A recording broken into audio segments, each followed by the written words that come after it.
So mga brothers, kasama na nga natin ngayon ang bagong labas ng naked sports bike ng Kawasaki, ang Bajaj Pulsar N250. Kaya mga brothers, samahan niyo ako sa ating walk around review.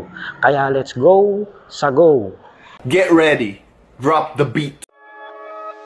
Unlimited edition.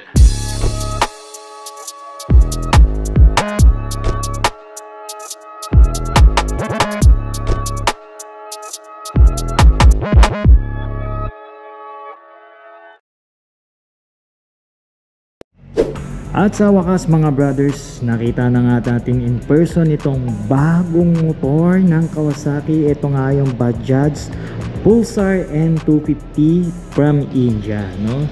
So ito yung Rouser version ng mga Bajaj o nitong Kawasaki mga brothers. Ngayon inalis na nila yung Rouser at sinunod na nila yung pangalan na international name na Pulsar. So maganda naman eh. No, tingnan nyo naman yung emblem dito, di ba? Oh, Indiano, yale, di ba? Tapos may sticker dito ng N250.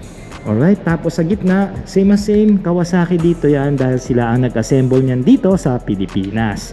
Alright, so yung body design nitong motor na to, this is a naked sports bike. Kung familiar na kayo sa Rouser at marami naman nagkalat ng mga Rouser na motor na ngayon and also yung mga business type nila katulad ng CT100, CT125, marami na rin napatunayan yung motor dito ng Bajaj, no?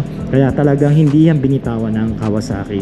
At ngayon, nag-entry naman sila ngayong taon ng bago nilang naked sports bike. This is the N250. I don't know kung may full page sila na version nito, but I guess baka ilabas din nila.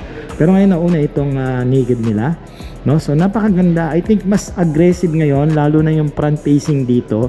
It's something resemblance ng MT-15. Sana sa palagay niyo mga brothers, comment nyo nga kung kamukha ba talaga ng MT-15.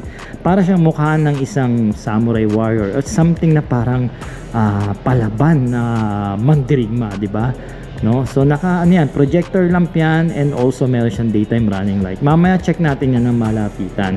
Dito naman sa side profile, I like this one, yung ginagawa ng mga Indiano pagdating sa design ng mga motor nila. May palikpik yung tangke, no? Mga linya na agresibo na pasubsob, no? Ayan, no? Tapos nakaumbok na side pairings dito sa upuan, di ba? Tapos yung kulay ngayon, it's something parang, unique naman to, kakaiba. Para siyang anong tawag ba sa ganitong color mga brothers, tulungan nyo nga ako. Kabilang side, no, very simple lang yung decals nya, no. Sabi ko nga may N250 rito, konting linings dito ng decal, that's it. Tapos sa mags may linings red and white, no, same yung color ng body at saka mags. Yung mags matte finish lang siya. I guess this is matte, plat pala, sorry, no, pero parehas lang din. Pero again, makikita nyo may highlights naman yung motor. Alright, so yung tail naman, check natin. So ganun pa rin yung mga approach nila sa pagdating sa mga naunang Rouser. Magkahiwalay, pero this time much more mahaba. Hanggang doon sa dulo eh. And then parang bali na siya pagdating dito. Hindi lang siya naka-activate, but I guess maganda ito umilaw o malakas ang ilaw nito dahil LED na yung lighting system ng motor. Alright, so nakaupo tayo ngayon dito sa motorsiklo mga brothers. Makikita natin yung handlebar setup niya rito na may gray na kulay. Matte finish yan mga brothers at hindi siya ganong kalaparan, no? Naka-forward siya ng konti para mas aggressive yung ating riding stance dito. At meron tayo ritong quality switches at sigurado meron itong backlight assist dahil yan naman ang original o trademark ng isang Pulsar, no? May handle grips tayo dito na sakto sa isang large na kamao na katulad ko at malambot ang kanyang grippings, no? End bar nito bakal, so wala na kayong aalalahanin. At meron lang tayong ordinary brake lever dito sa magkabilang dulo ng handlebar. As usual, ganito naman talaga ang side mirror ng mga Rouser. Ayan, kung nababadoyan kayo, pwede nyong palitan ng mga alloy type na side mirror na mas matutulis yung mga kanto para mas more sporty look, no? Meron tayong ordinary sisian at meron tayo ditong combination ng analog and digital negative style na meter panel, no? So marami siyang indicators. Nandito yung left and right, no, side stand na indicators, high beam, engine temp, RPM limits, meron pa siya, ABS, no? Ito nga yung right sign signal niya, neutral position, na sign, battery check, engine check, and oil check. Ang dami, no? Sigurado dito sa digital meter niya, nandito yung speed, fuel meter, and RPM. Okay? Ito pala yung RPM, malaki. Na may sagad na 12,000 at may limit ka na 10,000. Sigurado nandito yung speed meter, yung trip meter, and hopefully meron itong orasan. Okay? So pag nandito ka na sa ibabaw niya, kita mo malaking tangke niya kasi meron itong side fairings dito at may badge tayo dito ng Pulsar na matte finish, no? Premium naman yung datingan niya, and also not to mention yung kanyang USB charging port nandito pala, no? Meron itong saraduhan dito. Good thing hindi papasukin basta-basta ng tubig ulan. And also yung tank cap natin, ganito rin yung approach dito, no? Pang big bike na talaga. Yung feels ng kanyang upuan, I can tell, masasabi ko komportable naman at makapal yung foaming, no? At makapit ito, nakamaong ako ngayon dito, kaya sigurado pag namreno kayo, hindi kayo masusubsob sa tabi ng tangke at yung inyong angkas hindi babangga sa inyo. So walang mangyayaring suspension check, mga brothers. Ito yung itsura ng upuan niya, no? Single tone lang ito na makapit, and then meron tayo ritong logo pa ng Pulsar, no? Nagbibigay premium. I like this one, mataas yung kanyang pillion section, so hindi kayo mag-uumpugan ng helmet ng angkas mo, no? Ayan, at makapit din naman. Ang grab bar natin dito, split pipe, no? Aggressive yung dating at madali naman o komportable naman hawakan so far. Okay, mga brothers, bike fitting dito sa bagong Pulsar 250N. Alright, so for the reference, again, I'm only 5'4" lang pagdating sa taas, mga brothers, and then nakaboots ako ngayon at meron lang po akong reach na 20 inches pagdating dito sa braso. Overall weight ko po is 52 kg. Okay, so ganito po ang itsura, mga brothers, on the wheels pag sumakay na dito sa motor ng mga Indiano. May taas yung seat height niya, mga brothers, na 795. Okay naman, so may nagtingkayad tayo rito, pero okay naman, na ma-manage naman kasi nakaboots naman ako ngayon. And also sanay naman ako sa mga ganitong taas ng seat height. Basta mga 800 pababa, yan, yakang-yaka ko pa yan. And also meron siyang ground clearance na 165 mm. Okay, so meron naman siyang around 160 kg pagdating sa kanyang bigat. So I think tama lang naman yun kasi 250cc na rin ito, and consider na rin ito na isang big bike. Alright, so meron siyang riding position na ganito. Hindi ko siya masasabi na standard, may pagkayuko siya ng konti, no? And I guess pwede mo naman itong adjust yung handlebar niya, pero para sa akin pwede na rin ito na ganitong factory setting lang kasi naked bike ito, so medyo kailangan may pagka-agresibo yung driving style natin dito. Tapos turn radius, malaki siya, no? Hindi tayo mabibitin dito, and subukan nga natin siyang maitulak kahit madulas dahil nakabinil dito. Pwede, matutulak to. Lalo na kung nandun tayo sa magaspang na lugar sa labas, hindi kayo mahihirapan. Pero I guess siguro sa mga 5'5" pababa dyan, o mga let's say 5'1", 5'2", 5'3", makatingkayad kayo rito, and sigurado na itutulak nyo na itong motor pagka nasa mga sisikip kayong daanan, especially sa mga parking lot. Alright, yung rebound naman ng front suspension dito, mga brothers, masasabi ko na swabe naman yung kanyang baon, and also yung monoshock dito, okay na okay. So wala kayong poproblemahin, lalo na sigurado pag actual na yung test ride natin dito, bibigyan tayo nito ng komportabling riding experience. In electronics, mga brothers, ito nga yung sinasabi ko, naka-single projector lang tayo dito na malaki. Ayan, okay? Ito yung kanyang daytime running lights o nagsisilbing parang mata nitong motor na ito. Ito, meron din tayong decal dito, no? Ang ganda tignan. At talagang yung mukha niya talaga parang payat na mandirigma. Ganun yung datingan. At may gloss black tayo dito, no? Siguro sana pagtagal magkaroon to ng accessories na pwede mong lagyan dito ng windshield, no? Para to much more sporty and aggressive looking pagka humaharap yung motorsiklo, no? Turn signal lights nandito sa taas na parang tenga. Good thing flexible ito kahit nakatago, at LED na rin yan, no? Ito naman yung likod, mga brothers. Sabi ko nga kanina, naka-LED nito, and newly design yung kanyang taillights dito sa likod. Turn signal lights, same approach. May pagka-flexible ng konti, baragasi ingatan nyo to dahil pwede siyang mabali, no? Ang ating plate number nandito, plate number plate lights pala, LED na rin, may reflector tayo, at ito yung kabitan ng plaka, no? May foaming dito para hindi nag-iingay yung plaka natin na parang pag nanonood tayo ng video ng hapon. Alright, baba tayo mga brothers. Nandito tayo ngayon sa harapang bahagi ng baba ng motor.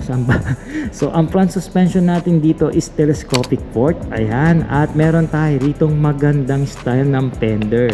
Quality yung fender niya mga brothers, at napiplex ito, ayan, kaya hindi ito basta-basta madadali. What I like pa rito sa ginawa ng Bajaj, naka-extend yung fender natin dito sa harap. So hindi ito basta-basta puputika ng ating engine bay dito, no? And also meron din siyang araro para magmukha siya lalong sporty, at magkaroon tayo ng engine protection dito sa ilalim ng makina. So gumagamit ito mga brothers ng 17 inches na mag. So ayan, no? So may tire size siya na 100 by 80. This is a tubeless tire mga brothers, and sigurado MRF ang brand nito. Hindi ko makita eh. Ayan. Alright, so meron tayo dito malaking disc rotor at dual piston pot caliper sa kanyang disc brake, no? And also naka ABS na rin ito for the safety natin pagdating sa preno. Dito naman sa likod mga brothers on the wheels, siyempre mas malaki ang tire size natin dito na maglalaro. Ayan, hindi na pala siya ngayon MRF. Ano na pala siya? Ano basa dito? Hindi ko mabasa, ang labo ng mata ko. Eurogrip. Anyway, meron siyang tire size na 130 by 70. Nabubulol ako. And also tubeless na rin ito. Kapahin nga natin yung compound. Ayan o, soft compound naman kahit papano. No, gusto ko rin ito. Ito hindi ito nawawala sa mga dating Rouser and also ngayon sa Pulsar tire hugger, no? Ayan, meron pa dito. So pwede mo itong tanggalin kung hindi naman tagulan para mas maging sporty look siya. Malinis yung underneath natin, madali mong malinis magawa, no, ma-approach dahil meron siyang center stand. At meron tayo ritong monoshock na adjustable kung gusto mong baguhin yung lambot ng preplay niya. Dual exit muffler ang meron tayo dito pagdating sa tambucho, and also this is a short style, no? Ayan, no? Diba? Nakatapis ng paganito para aggressive looking, no? Kabilang side, tignan natin ang setup ng kadena, no? May chain guard pa ito. 520 na ito, pang big bike na talaga, no? At meron tayo ritong side stand. Alright, ang gustuhan ko rin sa kanya, yung kanyang mga footrest dito is aluminum na gloss finish. Maganda yung pagtiklop, no? Dito sa rider section ganun din, so hindi ito mababali.